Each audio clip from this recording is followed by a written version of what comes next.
मंदिर के द्वार पर किसी ने भोजन नहीं पूछा। पत्नी बोली, आप तो कह रहे थे कि आपके मित्र भोजन पवाएंगे, दाल भात और जाने क्या क्या आप हमको प्रलोभन दे रहे थे। अरे तू देखा नहीं कितनी भीड़ थी अंदर, कितने लोग बैठे थे वहां पर, अभी सबसे मिल रहे हैं, वो सुबह तक हो जाएंगे, कराएंगे ना हमको। वहीं बैठ करके चिंतन करते जा रहे हैं महाप्रभु जो कीर्तन करो कीर्तन करो। तो तुम पे तो घूम फिर के कीर्तन आता है, अब तो हम कीर्तन तभी करेंगे जब महाप्रसाद मिलेगा। अर्धरात्रि का समय सब चले गए और बंधु महंती केवल हाथ जोड़ करके रुदन करते हुए ठाकुर जी से प्रार्थना कर रहे, नाथ लाज बचा।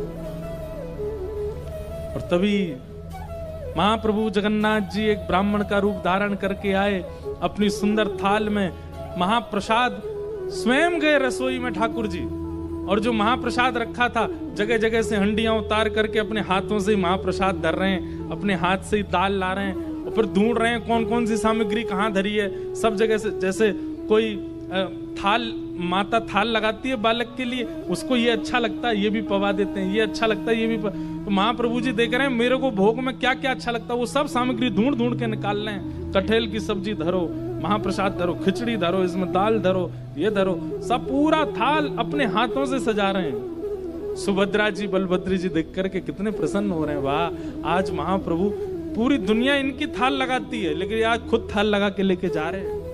ठाकुर जी को अपनी थाली लगानी नहीं आती, उनको क्या चुपचाप से बैठे रहते हैं, लाडले लाल हैं, दूसरे लगा लगा के देते हैं, पर आज बंधु महंती की थाल खुद लगा रहे हैं।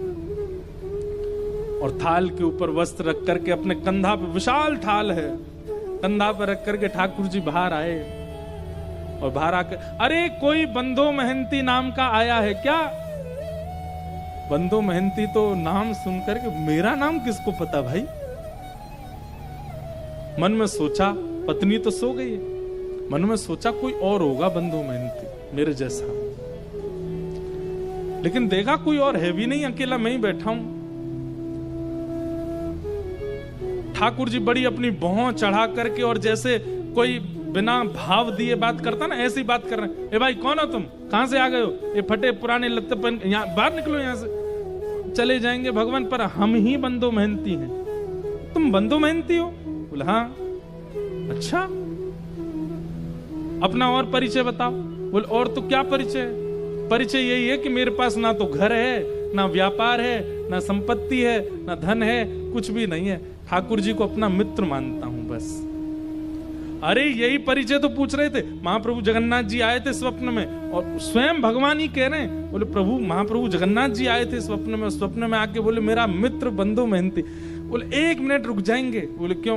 पत्नी को उठा दूं, उसके सामने बोल दो ये बात कि मेरे को मित्र कहा महाप्रभु जी ने।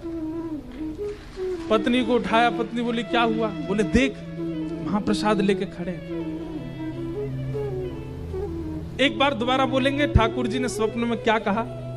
बोले ठाकुर जी स्वप्न में आके बोले हमारा मित्र बंधु महंती बैठा है बाहर, उसको महाप्रसाद देख के आओ। सुन करके अब महाप्रसाद देख करके तो बच्चे पत्नी खुश हुए, लेकिन बंधु महंती तो ये शब्द सुनकर के ही प्रसन्न हो गया कि ठाकुर जी ने मित्र मान लिया। बोले सुनिए, मेरी तो योग्यता नहीं मैं उनको जाकर के प्रणाम करूं, आपने मेरी लाज बचा ली पत्नी, मेरी तरफ से दंडवत कर देना, एक बार हृदय से लगा लेना। बोले कि समय मिलेगा जगन्नाथ जी खुद ही बुला लेंगे तुमको भीतर, महाप्रसाद पाओ। और सुनो ये थाल बहुत महंगा थाल है, इसको व्यवस्थित ऊपर पहुंचवा देना मंदिर में। जी जी हम पहुंचवा देंगे। अब महाप्रसाद आया, बच्चों ने पेट भर के पाया, पत्नी ने पाया, बंधु महंती ने पाया। बंधु महंती को भूख थोड़ी ही थी, वो तो भूख मर गई ठाकुर जी की बात सुन करके। रात में बर्तन धो करके विशाल थाल, उसमें रत्न जड़े थे, इतना महंगा थाल। अब वो तो पूरे घूम आए मंदिर के आसपास, कोई मिला नहीं। बोले थाल किसको दूं मैं? ठाकुर जी की लीला, ना द्वार पर कोई है, ना कहीं कोई स्थान है रखने का। मन में सोच रहे मैं कहीं भी रख के चला जाऊं तो कोई ले गया तो, अपने पास छुपा करके थाल को धर लिया। सुबह होगी, द्वार खुलेंगे तो भीतर दे दूंगा पुजारी जी को। प्रातः काल होते ही महाराज मंदिर में हड़कंप मच गया। ठाकुर जी का थाल चोरी हो गया, ठाकुर जी का थाल चोरी हो गया। रसोई घर से दूसरी आवाज आने लगी, बोले क्यों? हंडियां फूटी पड़ी हैं, चावल बिखरे पड़े हैं, पता नहीं कौन भीतर घुसा था, सारी सामग्रियां फैला दी हैं। ठाकुर जी हैं, व्यवस्थित थोड़ी रहते हैं, यूं यूं उठा दिए होंगे सब सामान, गिर दी होंगी हंडी। हल्ला मचा, ढूंढने लगे, इतने में बंधु महंती के नेत्र खुले, अपनी थाल लेकर के मंदिर में ही पहुंच गए।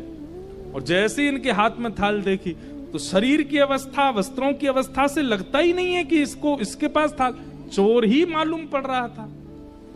बिना पूछे बिना जाने ही मारपीट शुरू कर दी। और जैसी मारपीट होनी शुरू हुई, बंधु महंती तो वाह जगन्नाथ, जय हो जगन्नाथ, आहा जगन्नाथ, रात में तो छेना पोड़ा खिला रहे थे, रात में तो रसगुल्ला खिला, सुबह लात घुसा पड़वा रहे हो, वाह जगन्नाथ तेरी लीला बड़ी अद्भुत है। पत्नी आकर, इनको मत मारिए, ये जगन्नाथ जी के मित्र। बोले अच्छा जगन्नाथ जी का मित्र, इसको बताते हैं हम। अरे रात में जगन्नाथ जी ही दे करके गए। हाँ जगन्नाथ जी पे और तो कोई काम ही नहीं, इसको देने जाएंगे। इस पर पहनने के लिए वस्त्र तो अच्छे नहीं है, महाप्रभु जगन्नाथ इसको महाप्रसाद पमाएंगे।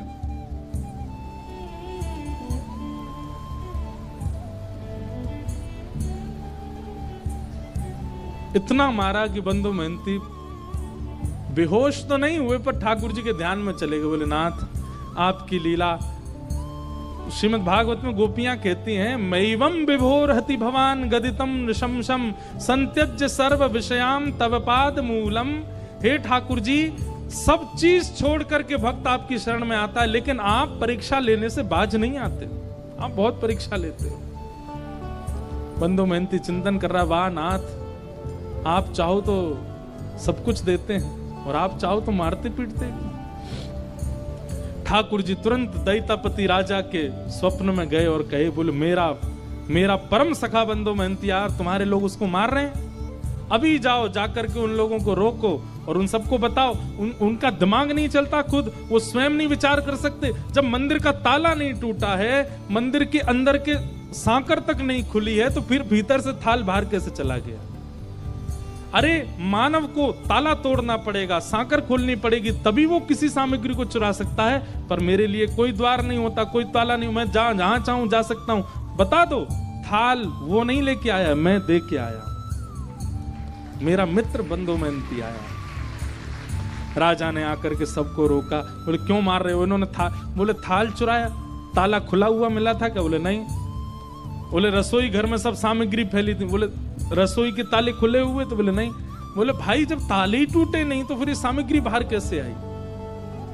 विचार किया तुमने? स्वयं जगन्नाथ जी देख करके, जगन्नाथ जी की आज्ञा बता करके क्षमा मांगी और महाप्रभु जगन्नाथ जी ने आज्ञा कर दी। बोले आज से हमारे मंदिर में सब जो भी कुछ धन राशि आती है, जो भी, वो सब सेवा बंधु महंती को प्रदान करो, इनको हमारे मंदिर की सेवा दे दो। आज तक महाप्रभु जगन्नाथ जी के मंदिर की सेवा उन्हीं के वंशज करते आ रहे हैं। परसों तरसों हमें मिले थे, कोई उनके वंश के ही आए थे, भुवनेश्वर से मिल के गए। कैसे कृपा